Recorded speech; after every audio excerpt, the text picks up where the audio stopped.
امام غزالی سے کسی نے پوچھا تھا، امام غزالی سے، کہ حضور اللہ کا بندے سے راضی ہونا کمال ہے یا بندے کا اللہ سے راضی ہونا کمال ہے؟ تو امام غزالی مسکرائے، فرمانے لگے رب تو بڑا ہی مہربان ہے، وہ تو بڑی جلدی راضی ہو جاتا ہے۔ وہ تو مسجد میں آ کے توبہ کرے تو اللہ راضی، کسی یتیم کے سر پہ ہاتھ پھیرو تو اللہ راضی، وہ تو کسی اندھے کو رستہ دکھایا تو اللہ راضی ہو گیا، وہ تو طوائف نے کتے کو پانی پلایا تو اللہ۔ امام صاحب فرمانے لگے یہ بندہ ہے جو اللہ سے راضی نہیں ہوتا، جس کے پاس اولاد نہیں وہ کہتا ہے چلو ایک بیٹی مل جائے تو میں راضی ہوں، بیٹی مل گئی تو کہتا اب ایک بیٹا بھی ملے تو پھر راضی ہوں، پھر کہتا ہے یہ دونوں اچھی تعلیم حاصل کر لے تو پھر میں راضی ہوں، پھر کہتا ہے یہ بہت زیادہ پیسے کمائے تو پھر میں راضی ہوں۔ بہرحال راضی ہوتا، لیکن جو راضی ہو جاتا ہے نا، اللہ اکبر، جو اللہ سے راضی سکھی بڑا رہتا ہے، سکون میں بڑا رہتا ہے، مطمئن بڑا رہتا ہے، جو سمجھ لیتا ہے نا کہ جو میرے رب نے بہتر سمجھا وہ میرے اللہ نے مجھے۔ میں کبھی کبھی سوچتا ہوں کہ یار حضرت بلال حبشی نے کوئی عہدہ نہیں مانگا ساری زندگی، انہوں نے نہیں کہا مجھے بھی ایک صوبے کا گورنر بناؤ میری بھی خدمات ہیں، مجھے بھی وزیر خزانہ بناؤ میرا بھی کچھ بنتا ہے۔ ایک دفعہ نہیں کہا سیدنا بلال حبشی رضی اللہ تعالیٰ عنہ نے کہ میری بھی کوئی ڈیوٹی ایسی ہونی چاہیے کہ مجھے چلو سپہ سالار ہی بنا دیا جائے۔ ساری زندگی مسجد میں جھاڑو دیا تو اسی پہ راضی رہے، ساری زندگی محبوب کے مہمانوں کا لنگر پکایا تو اسی پہ راضی رہے، ساری زندگی میرے محبوب علیہ السلام کے بچوں کی نوکری کی تو اسی پہ راضی رہے، راضی بالرضا رہے۔ حضرت سیدنا موسیٰ علیہ السلام نے عرض کی کوہ طور پہ جا کے، مولا میری قوم پوچھتی ہے کہ کوئی ایسا کام بتا جو ہم کریں تو ہم سے راضی ہو جائے۔ حضرت موسیٰ کی قوم کا خیال تھا کہ تہجد کا حکم آئے گا تو پڑھیں گے، صدقات کا حکم آئے گا تو دیں گے، جہاد کی بات ہوگی تو کریں گے۔ کچھ جو نیک لوگ تھے ان میں سے انہوں نے یہ پیغام دیا کہ مالک ہمیں بتائے کہ وہ کس کام پہ راضی ہوتا ہے، ہم وہ کام کریں تاکہ اللہ ہم سے راضی ہو جائے۔ حضرت موسیٰ کلیم کہتے ہیں میں نے عرض کی مولا میری قوم پوچھتی ہے کہ کون سا ایسا کام کریں کہ تو راضی ہو جائے، تو رب کریم نے ارشاد فرمایا موسیٰ کہتے میرا خیال تھا کوئی لسٹ ملے گی، لیکن مالک نے ایک جملہ کہا، ایک جملہ، اور تفسیروں کے دریا بہا دیے۔ عرش کے مالک نے فرمایا موسیٰ ان سے کہو جا کے کہ وہ مجھ سے راضی ہو جائے میں ان سے راضی ہو جاؤں گا، مجھ سے راضی ہو جائے۔ بندے اللہ سے راضی ہی نہیں راضی ہوتے، اللہ کی رضا پہ راضی رہیں، مالک کے فیصلوں میں اپنے دل میں کوئی بوجھ محسوس نہ کریں، اپنی زندگی اللہ کے فیصلوں۔ دیکھیں نا جو ماں باپ اللہ نے بڑے اچھے سمجھے وہ ہمارے لیے پسند کیے، وہ اللہ نے ہمارے لیے جو اس نے ہمارے حق میں بڑے، جو بہن بھائی اللہ کرے آپ کو سمجھ آئے، جو بہن بھائی اس نے ہمارے حق میں بڑے اچھے سمجھے وہی بہن بھائی اس نے ہمیں عطا کیے۔ جس بیوی کو اس نے ہمارے گھر کے گلشن میں بہتر سمجھا اس کو لا کے اس نے ہمارے آنگن میں بٹھایا، اور جو اولاد اس نے ہمارے لیے باعث افتخار سمجھی وہ اولاد اس نے ہمیں عطا فرمائی۔ حضرت نوح علیہ السلام کا بیٹا کافر ہو گیا، پر کسی جگہ انہوں نے شکوہ نہیں کیا کہ مالک یہ کافر کیوں ہوا۔ اللہ کے قبضے میں ہے نا دل، پھیر سکتا ہے نا، مقلب القلوب ہے، لیکن حضرت نوح نے دعا اللہ کی رضا پر راضی رہے، سمجھیں کہ میرے حق میں جو بہتر تھا مالک نے وہ چیز مجھے عطا کر دی۔ ہم یہ سوچتے ہی نہیں کہ ہمیں نہیں پتا ہمارے حق میں بہتر کیا ہے، ہمارے رب کو پتا ہے کہ ہمارے حق میں بہتر کیا ہے، اس لیے لوگ شکایت نہیں کرتے تھے۔ آج ہر بات پر شکایت ہے، ہر بات پر لوگ شکوہ کرتے ہیں، اور ہر بات پر لوگ اللہ تبارک و تعالیٰ کی بارگاہ ناز کے نافرمان بنتے ہیں، اور پھر سوال کیا، یا اللہ تو راضی ہو جا، یا اللہ تو، اور اللہ کیا فرماتے ہیں موسیٰ اپنی قوم سے کہو یہ مجھ سے راضی ہو جائے میں بھی ان سے راضی ہو جاؤں گا۔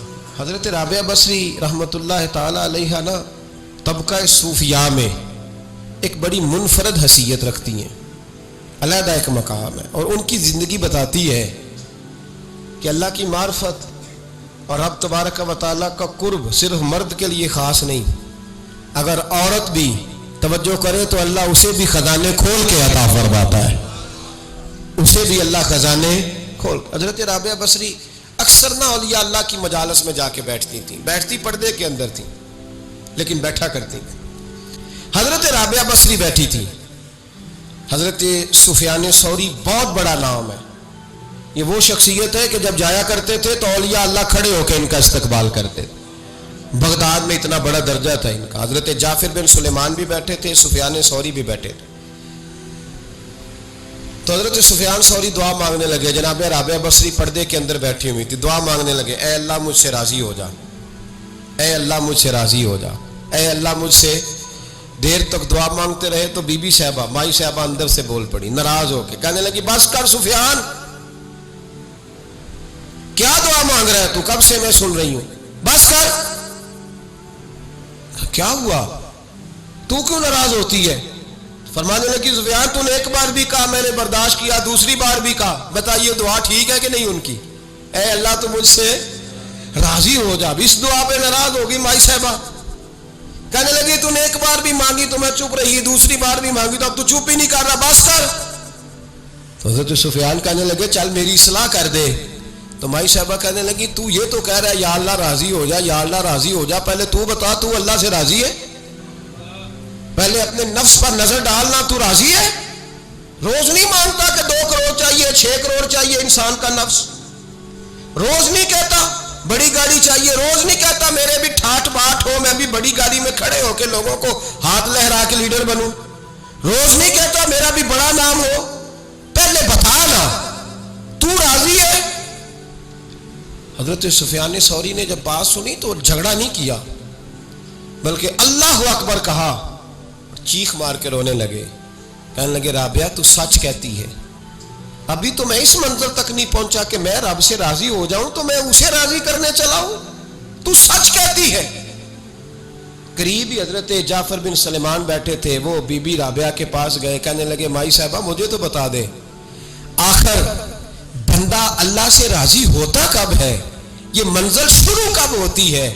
تو آپ فرمانے لگی اس وقت کہ بندے کا جو حال نعمت ملنے پہ ہوتا ہے نا, جب وہی حال اس کا مصیبت آنے پہ ہو تو پھر سمجھو وہ اپنے رب سے راضی ہو گیا. پھر وہ اپنے رب سے, یہاں لوگ راضی نہیں ہیں, نہ شریعت کے حکم پر راضی ہیں معاذ اللہ, نہ دین کے آنے پر راضی ہیں, نہ نفاذ شریعت پر راضی ہیں.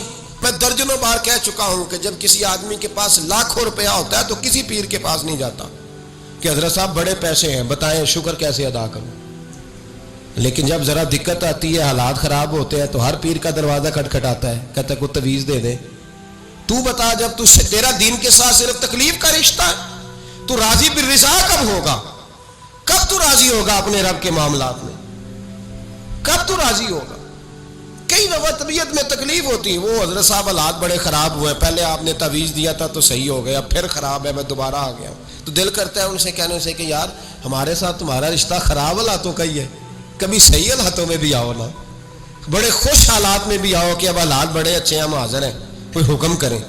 خدا را راضی بالرضا رہنا سیکھیں. انس بن مالک رضی اللہ تعالیٰ عنہ کہتے ہیں 10 سال حضور کی بارگاہ میں رہا, 10 سال, اور 10 سال میں نے حضور کے گھر میں نوکری کی. کہتے ہیں نبی پاک نے کبھی مجھے اف تک نہیں کہا. ہمارا اپنا بچہ جو ہوتا ہے نا بیٹا, اور 10 دنوں میں شاید سینکڑوں دفعہ سن لے یہ کیا کیا ہے, وہ کیا. کہتے 10 سال حضور نے مجھے, کہتے میں نے ایک دن بڑا نقصان کر دیا, کوئی بڑی چیز مجھ سے ٹوٹ گئی, بڑا نقصان ہو گیا.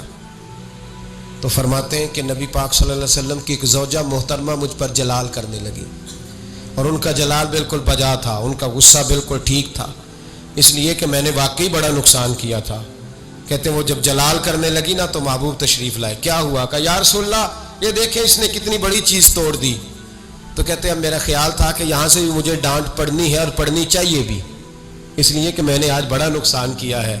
لیکن کہتے ہیں محبوب میرے قریب آئے اور میرے کندھے پہ ہاتھ رکھا.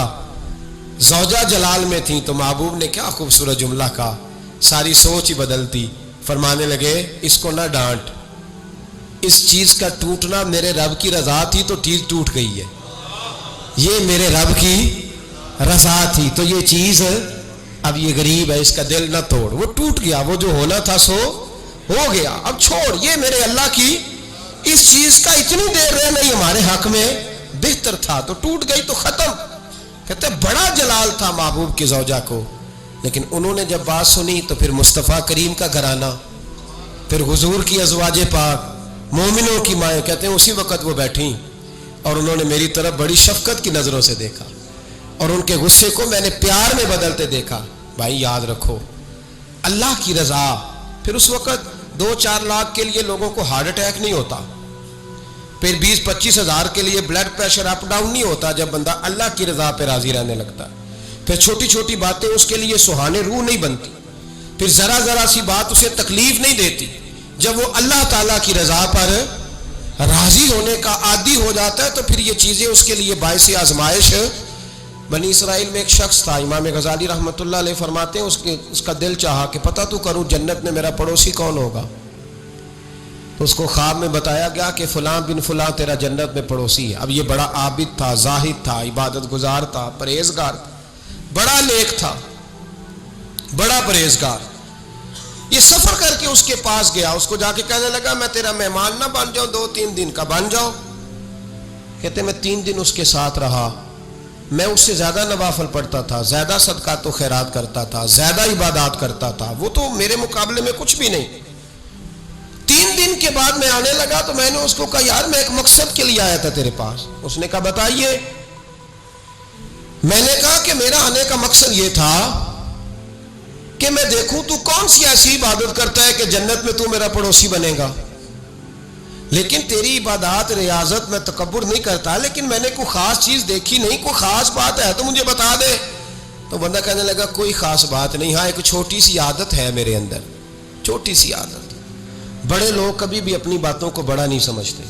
کہ ایک چھوٹی سی عادت ہے. کہ وہ کون سی؟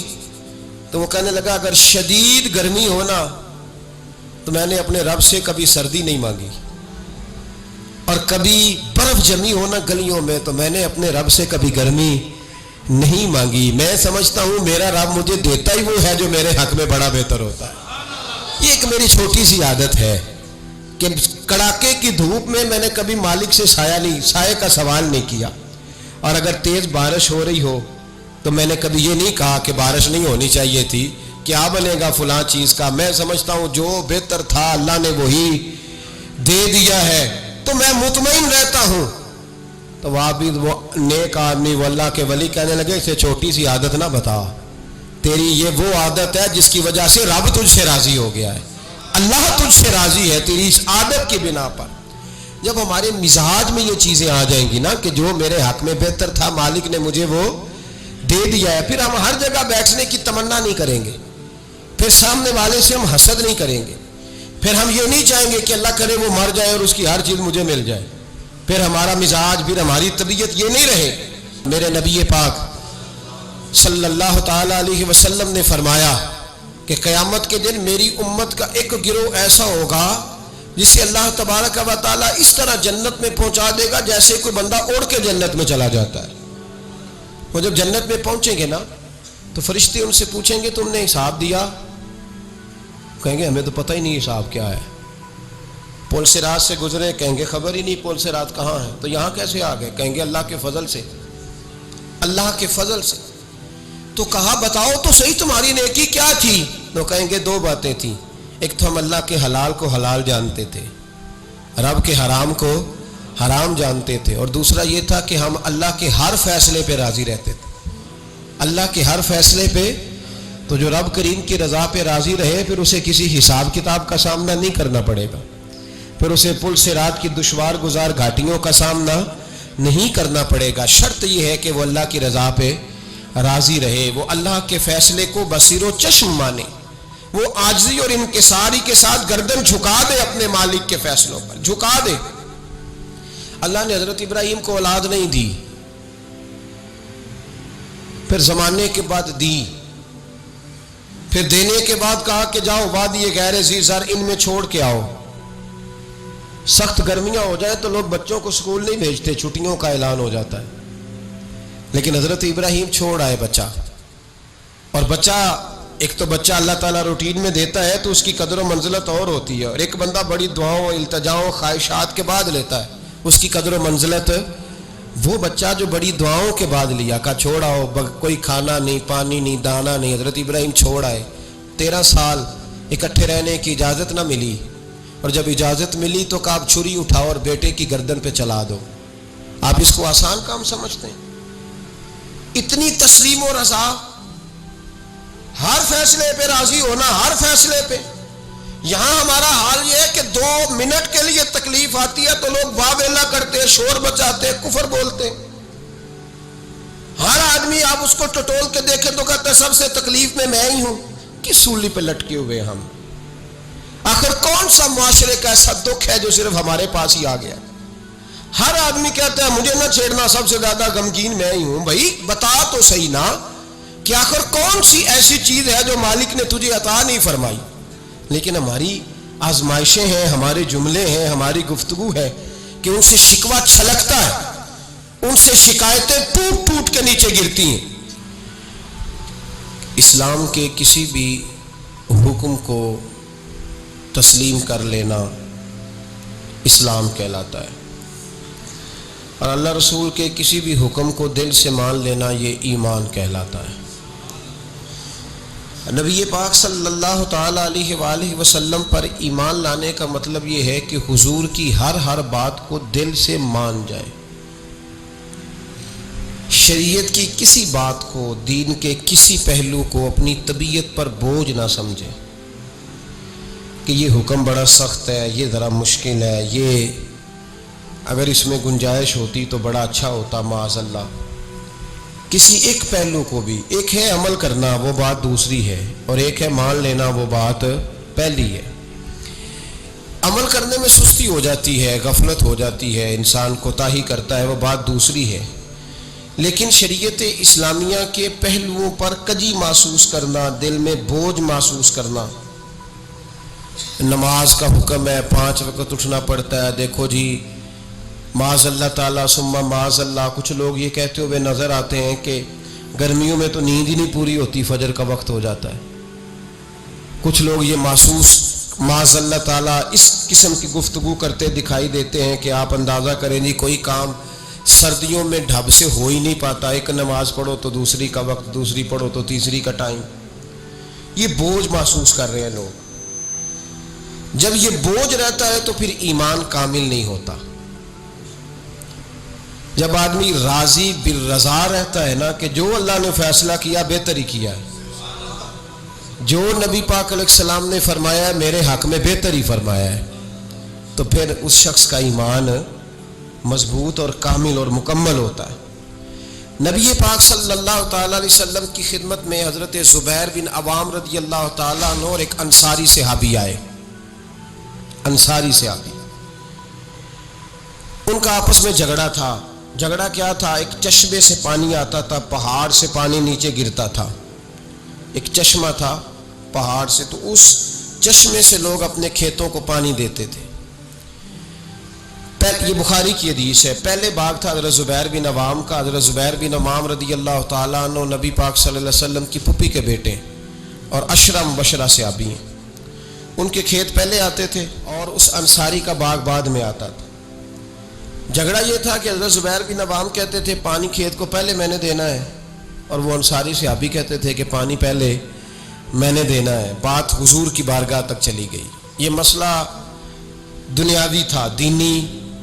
ہمارے ہاں لوگ کہتے ہیں کہ دینی مسئلہ مولوی صاحب بتائیں گے، دنیاوی چودھری صاحب بتائیں گے، وہ دین سے علیحدہ ہے۔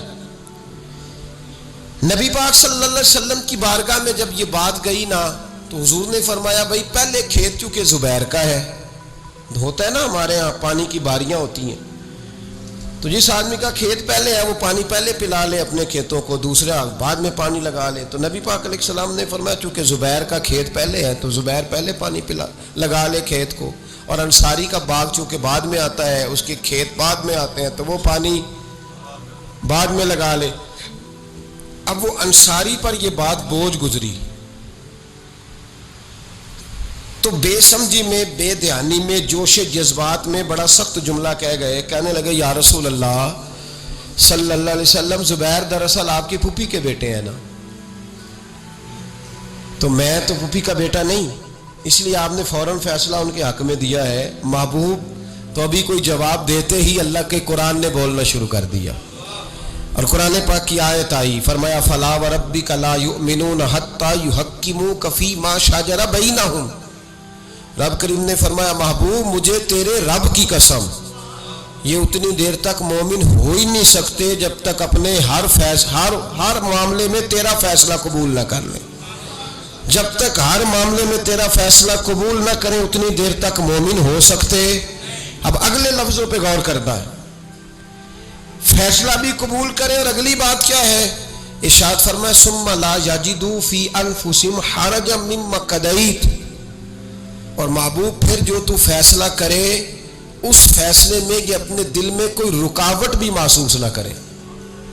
اپنے دل میں کوئی رکاوٹ بھی، کان آنکھیں دل کھول کے سنے کیا کہہ رہا ہوں. نبی پاک کے کسی فیصلے پر اپنے دل میں کوئی رکاوٹ محسوس وَيُسَلِّمُ تسلیما، دل سے حضور کے فیصلے مانے.